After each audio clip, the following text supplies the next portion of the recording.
ஏசாயா 41 அதிகாரம் 13வது வசனம். உன் தேவனாயிருக்கிற கர்த்தராகிய நான் உன் வலது கையை பிடித்து பயப்படாதே, நான் உனக்கு துணை நிற்கிறேன் என்று சொல்லுகிறேன். உன் தேவனாயிருக்கிற கர்த்தராகிய நான் உன் வலது கையை பிடித்து பயப்படாதே, நான் உனக்கு துணை நிற்கிறேன் என்று சொல்லுகிறேன். ஆண்டவர் இயேசு கிறிஸ்து இங்கே வந்திருக்கிற ஒவ்வொருவரையும் பார்த்து சொல்லுகிறார், என் மகனே, என் மகளே, நீ என்னை தேடி என் சமூகத்தில் வந்திருக்கிறாய் அல்லவா? நான் உன் தேவனாகிய கர்த்தர், நான் உன்னை சிருஷ்டித்த தேவன், நான் உன்னை உருவாக்கின தேவன், உனக்காக சிலுவையிலே மரித்து உயிர்த்தெழுந்த ஆண்டவர். நான் உனக்கு சொல்லுகிறேன், உன் வலது கையை பிடித்து நீ பயப்படாதே, நான் உனக்கு துணை நிற்கிறேன் என்று சொல்லுகிறேன் என்று ஆண்டவர் சொல்லுகிறார். அல்லேலூயா, அல்லேலூயா. இந்த உலகத்தில் யாருமே இந்த மாதிரி சொல்லிவிட முடியாது. சிலர் சொல்லுவாங்க, ஆனால் அது அப்படி வாழ்நாள் முழுவதும் கூட இருந்து நடத்த முடியாது. கணவன் மனைவி சர்ச்சில் சேரும்போது கையை பிடிச்சி ஒரு வாக்கு கொடுக்குறாங்க, வாழ்விலும் சாவிலும் மரணம் நம்மை பிரிக்க மறைக்கும் அப்படிலாம் வாக்கு கொடுக்குறாங்க. 4வது மாதம் டைவர்ஸ் நோட்டீஸ் வருது. வாக்கு கொடுத்ததெல்லாம் பொய்யாய் போய்விடுகிறாரு. சிலருக்கு திருமணமாகி 40 வருஷம் கழித்து கூட டைவர்ஸ் நோட்டீஸ் அனுப்பி பிரிந்து போயிடுறாங்க. அப்போ மனிதன் கொடுக்கிற வாக்குகள் நிலையானது அல்ல, நம்பக்கூடியது அல்ல, எந்த நேரத்தில் மாறலாம். ஒருவேளை இந்த மனிதர்கள் மாறாதபடி அன்பு கூர்ந்தாலும் மரணம் என்கிற ஒரு காரியம் யாருக்கு முந்தி வரும் என்று தெரியாது. ஐயோ, கடைசி வரை இருப்பேன்னு சொன்னீங்களே, இப்படி போயிட்டீங்களே அப்படின்னு கண்ணீர் வடிக்கிறதை பார்த்துருக்கிறோம். இந்த உலகத்தில் வாழ்நாள் முழுவதும் கடைசி வரைக்கும் நம்ம கூட இருக்கக்கூடிய ஒரே ஒருவர் ஆண்டவர் இயேசு கிறிஸ்து மாத்திரம்தான். அவர்தான் உங்களை பார்த்து சொல்லுகிறார், என் மகளே பயப்படாதே, என் மகனை பயப்படாதே, நான் உன் வலது கையை பிடிக்கிறேன், நீ பயப்படாதே, உனக்கு துணை நிற்கிறேன் என்று சொல்லுகிறேன் என்று ஆண்டவர் சொல்லுகிறார். இதில் 3 காரியத்தை பார்க்க முடியும். முதலாவது ஆண்டவர் சொல்கிற வார்த்தை பயப்படாதே, ஃபியர் நாட். மகனை பயப்படாதே, மகளை பயப்படாதே. சிலருக்கு 100 விதமான பயம் இருக்குது, சிலருக்கு 200 விதமான பயம் இருக்குது, சிலருக்கு எதை எடுத்தாலும் பயமாக இருக்குது, பயப்படுகிற சூழ்நிலை. அப்போ ஆண்டவர் சொல்கிறாரு, நீ பயப்படாதே, நீ பயப்படாதே, நீ பயப்படாதே. வேதத்தை நீங்கள் வாசிக்கும் போது அடிக்கடி ஆண்டவர் சொல்லுகிற வார்த்தை நீ பயப்படாதே என்கிற வார்த்தை. எப்பொழுதெல்லாம் ஆண்டவர் இறங்கி வந்து தன்னுடைய பிள்ளைகளோடு ஆண்டவர் பேசுகிறாரோ அப்பொழுதெல்லாம் ஆண்டவர் அடிக்கடி சொன்ன ஒரு வார்த்தை பயப்படாதே, பயப்படாதிருங்கள். ஆபிரகாமை பார்த்து சொல்கிறாரு, ஈசாக்கை பார்த்து சொல்லுகிறார், யாக்கோபிடத்திலே சொல்லுகிறார், மோசையினிடத்திலே சொல்லுகிறார். இப்படி ஆண்டவர் சந்திக்கிற ஒவ்வொரு மனிதர்களை பார்த்து சொல்லும்போதும் நீ பயப்படாதே. ஏனென்றால் இந்த பயத்துக்கு பின்னால் இருப்பது சாத்தான். இந்த பயம் என்கிற காரியத்துக்கு பின்னால் இருப்பது பொல்லாத சாத்தான். இந்த சாத்தான் தான் ஒரு மனிதனுக்குள்ளே பயத்தை கொண்டு வந்து அவனை முடக்கிவிட நினைக்கிறான். இந்த பயமானதை குறித்து 1 யோவான் 4ஆம் அதிகாரம் 18ஆம் வசனம் வாசிக்கும் பொழுது பயமானது வேதனை உள்ளது என்று வசனம் சொல்லுகிறார். ஏன் ஆண்டவர் பயப்படக்கூடாது என்று சொல்லுகிறார்? சாத்தான் ஏன் நமக்குள்ளே பயத்தை கொண்டு வர பிரயாசப்படுகிறான்? பயமானது வேதனை உள்ளது. ஒரு மனிதனுக்குள்ள பயம் வந்து அவனை ஆட்கொண்டு விட்டால் அவனால் நிம்மதியாக தூங்க முடியாது, சந்தோஷமாக இருக்க முடியாது, தன்னுடைய வேலையில் கவனம் செலுத்த முடியாது, வியாபாரம் செய்தால் வியாபாரத்தில் கவனம் செலுத்த முடியாது, ஊழியம் செய்தால் ஊழியத்தில் கவனம் செலுத்த முடியாது.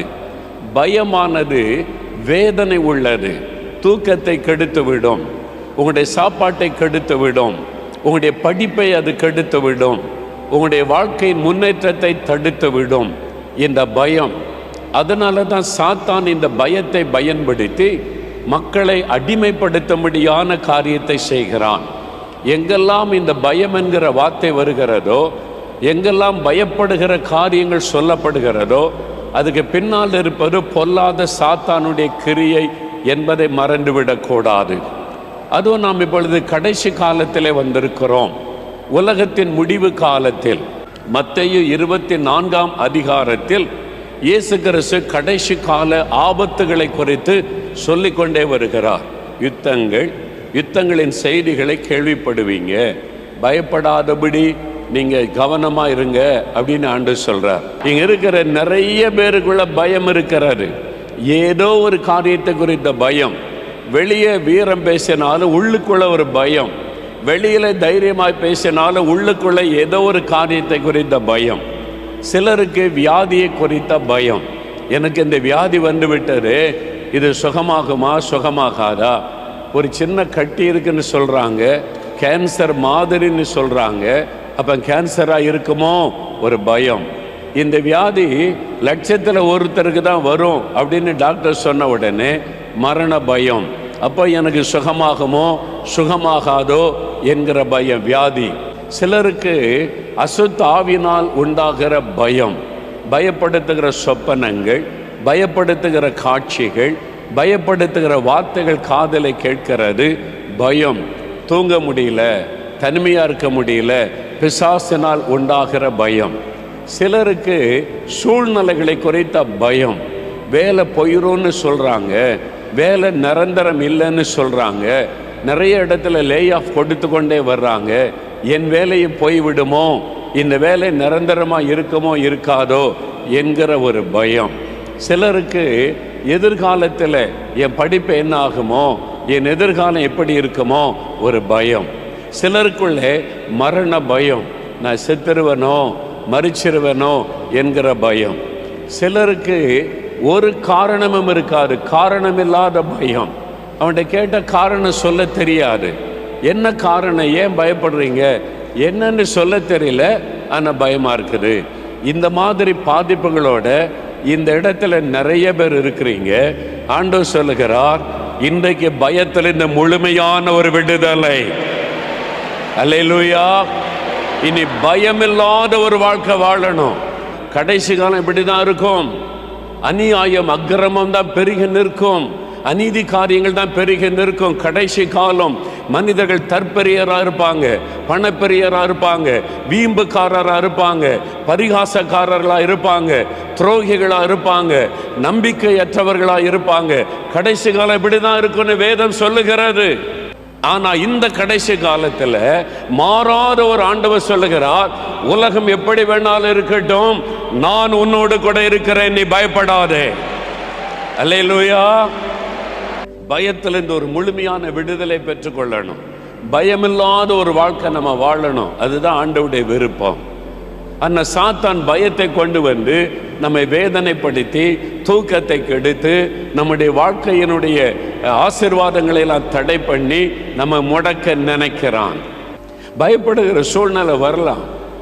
நீ என்ன சொல்லணும், சாத்தானே இதுக்கெல்லாம் பயப்பட மாட்டேன், என்ன ஒன்னை காட்டில என் கூட இருக்கிற இயேசு பெரியவர், அப்படி சொல்லணும்.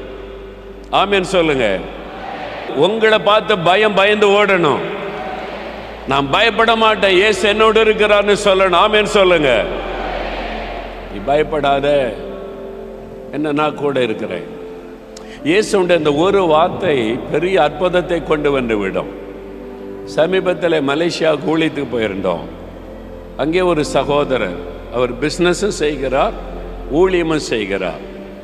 அவர் ஒரு பிராமண குடும்பத்தில் இருந்து ரட்சிக்கப்பட்டிருக்கிறார். முதல் முறை அவரை சந்திக்கிறேன். அவர்கிட்ட கேட்ட எப்படி என்பதாய் அவர் சொன்னார், நான் பிராமண குடும்பத்தில் பிறந்து அந்த வேதங்களை எல்லாம் நல்ல கற்றவன். அந்த மொழியில் நான் வேதங்களை எல்லாம் கற்று நான் நிறையா அந்த மந்திரங்களெல்லாம் சொல்லுவேன்.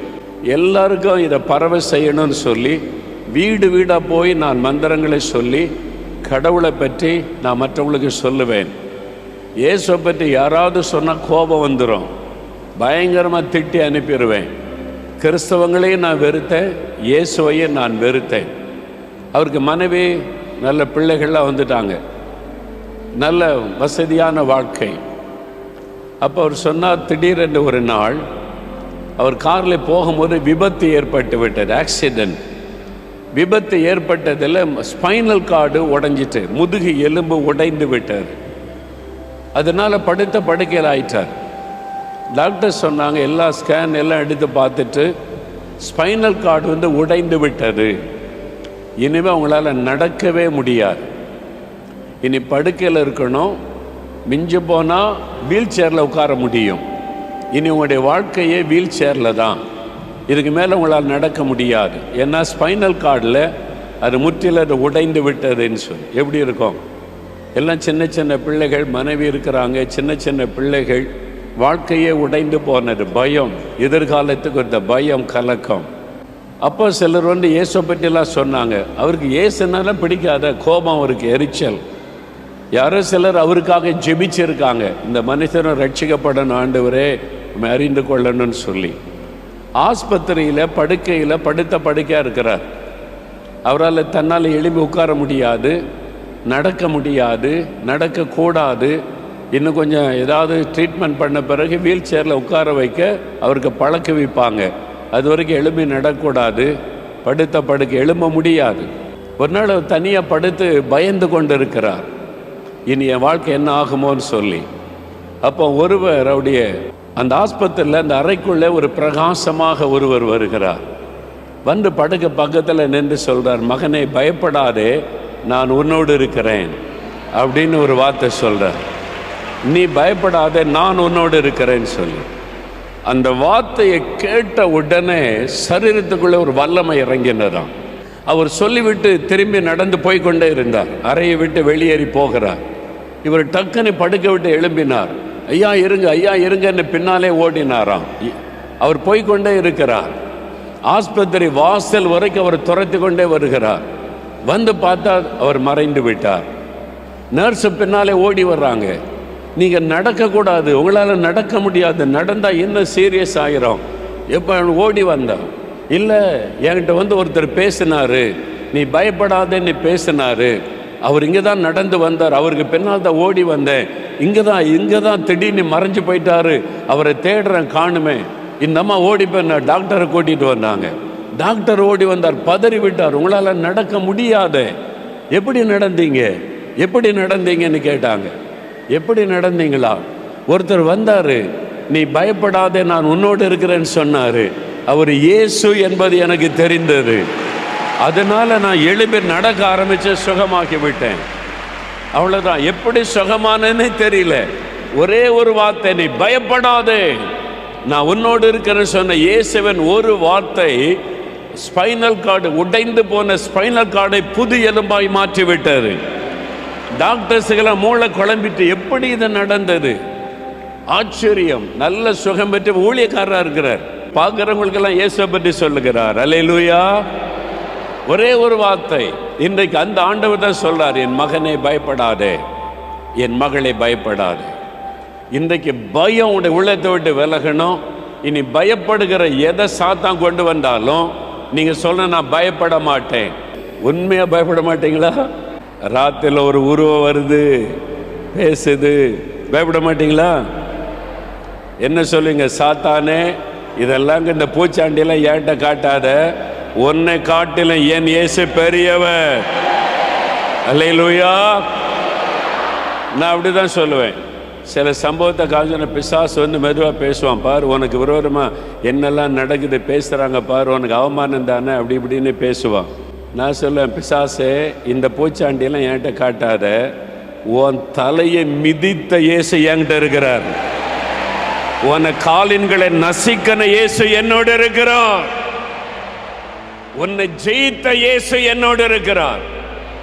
அதனால உன்னால என்னை ஜெயிக்க முடியாது, ஓடி போயிரு. அப்படிதான் சொல்லணும். சாத்தானுக்கு மரியாதைலாம் கிடையாது. உன் தலையை மிதித்தவர் என் கூட இருக்கிறார். உன்னை விட பெரியவர்னா கூட கொஞ்சம் கெத்தா நிற்பான். உன் தலையை மிதித்தவர் என் கூட இருக்கிறார், தெரிஞ்சுக்க. உன்னை காலின்களை நசிக்கன இயேசு என்னோடு இருக்கிறார். அவமானப்பட்டு போயிடுவான். அல்லேலூயா சொல்லுங்க.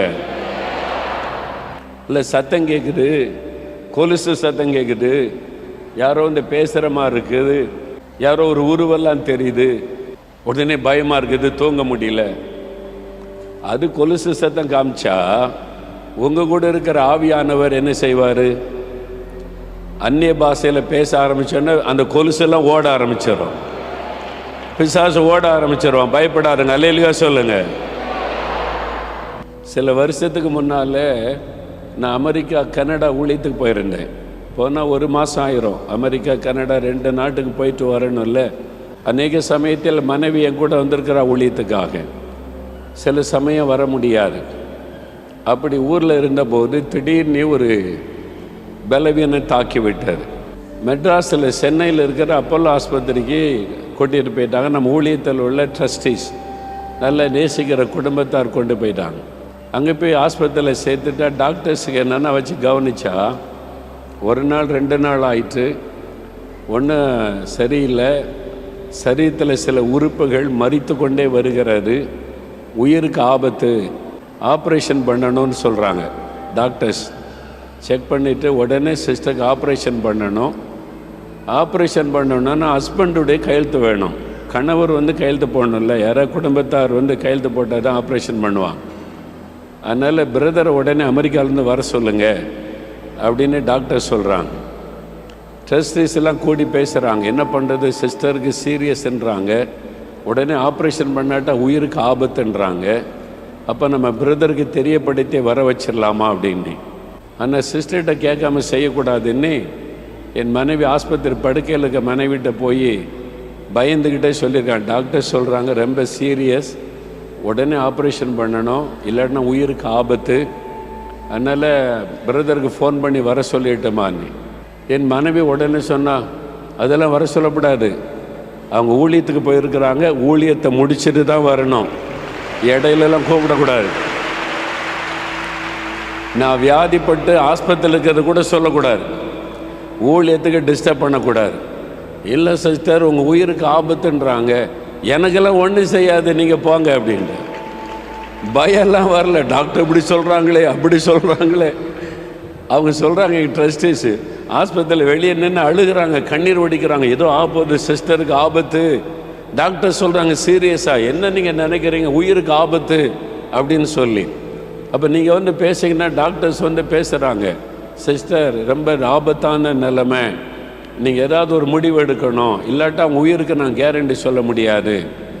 இவன் சொல்லிட்டா, என் கணவர் ஊழியத்துக்கு போயிருக்கிறாங்க, ஊழியத்தை பாதியிலெல்லாம் நிறுத்திட்டு வர முடியாது, அவங்களுக்கு சொல்லவும் கூடாது.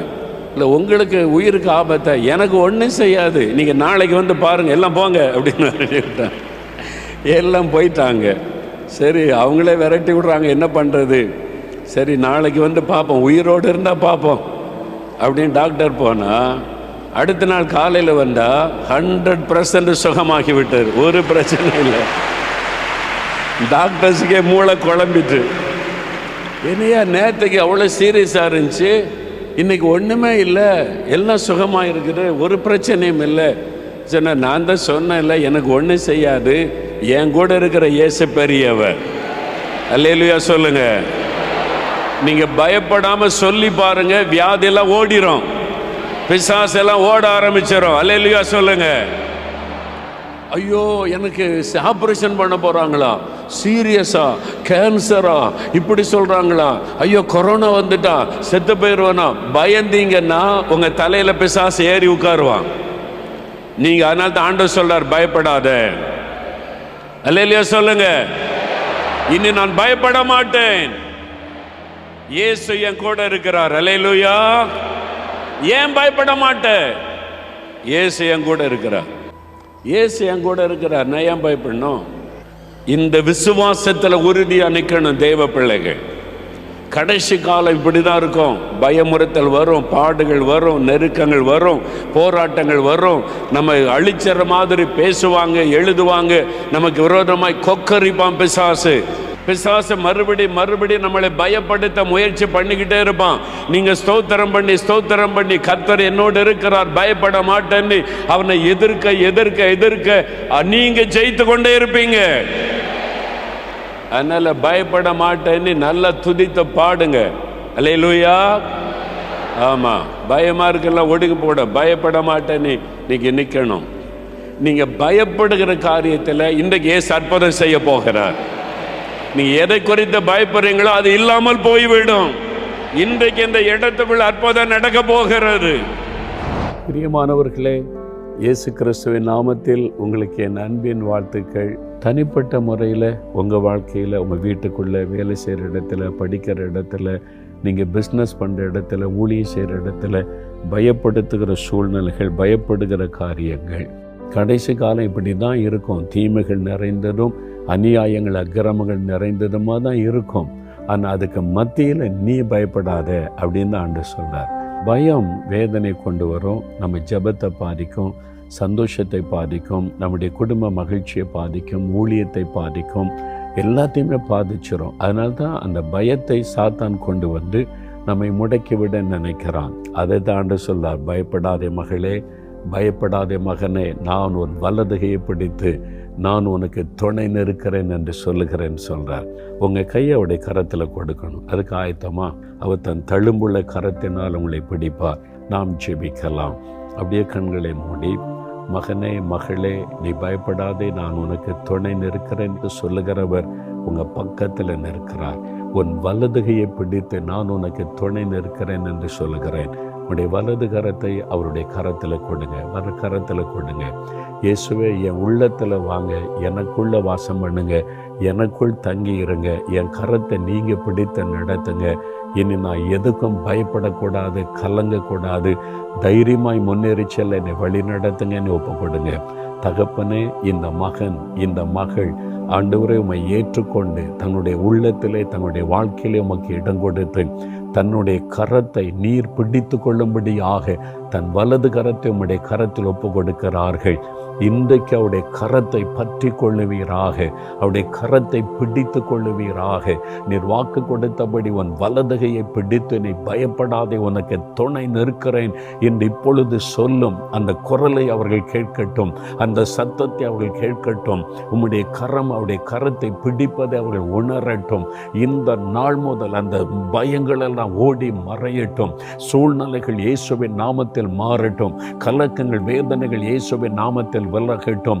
உம்முடைய சித்தத்தின்படி கரம் பிடித்து அவர்களை வழி நடத்துவீராக. ஆண்டவரே, அவளை சுற்றி நிற்கிற பயப்படுத்துகிற சூழ்நிலைகள் இயேசு கிறிஸ்துவின் நாமத்தில் விலகட்டும் என்று நான் ஜெபிக்கிறேன். வியாதிகள், பலவீனங்கள் எல்லாம் இயேசுவின் நாமத்தில் மறைந்து போகட்டும்.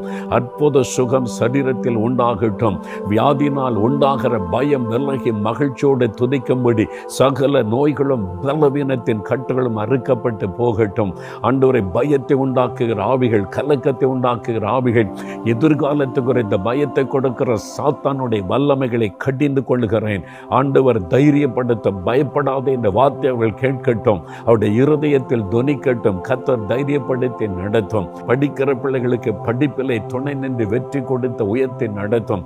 வேலை தேடுகிற பிள்ளைகளுக்கு நல்ல வேலையை கொடுத்து ஆசீர்வதித்த உயர்த்தை கனப்படுத்தும். ஆண்டவரை, ப்ரமோஷனுக்காக ஜெபிக்கிற பிள்ளைகளுக்கு இந்த மாதத்தில் இந்த அற்புதம் நடக்கட்டும். கடன் பிரச்சனையில் இருக்கிற மக்களுக்கு கடன் பிரச்சனை விடுதலை கொடுத்து, செழிப்பை கொடுத்து ஆசீர்வதித்து மேன்மைப்படுத்தும். வியாபாரம் செய்கிற பிள்ளைகளை வியாபாரத்தில் ஆசீர்வதித்து நீர் துணை நின்று ஆசீர்வதித்து நீர் பெருக பண்ணுவீராக. ஆண்டவரே, அவர்கள் செய்கிற ஒவ்வொரு தொழில் காரியங்கள், கையின் பிரயாசங்களை ஆசீர்வதியும். நிலத்தின் பலனை காணும்படி அவருடைய நிலங்கள் செழிப்பையும் பெரிய அறுவடையை காணும்படிக்கு ஆசீர்வதித்து நடத்தும். ஊழியத்தில் உம்முடைய ஆசீர்வாதத்தை, நன்மைகளை காணும்படி அவருடைய பயப்படுத்துகிற சூழ்நிலைகளை மாற்றி ஊழியத்தில் ஆசீர்வதித்து உயர்த்தை மேன்மைப்படுத்துவீராக. ஆண்டவரே, நசரேயனாக இயேசுவின் நாமத்தில் ஒவ்வொரு பிள்ளைகளுடைய வாழ்க்கையிலும் இன்று முதல் அற்புதம் நடக்கட்டும். இன்றைக்கு சூழ்நிலைகள் மாறட்டும், பயப்படுகிற சூழ்நிலைகள் மாறட்டும். நீ பயப்படாதே, நான் உனக்கு துணை நிற்கிறேன் என்ற வாக்குத்தத்தத்தின் ஆசீர்வாதம் இன்று முதல் அவர்களுக்கு உண்டாகட்டும். தினந்தோறும் அவருடைய வாக்குத்தத்தத்தின் ஆசீர்வாதத்தை அனுபவிக்கட்டும்.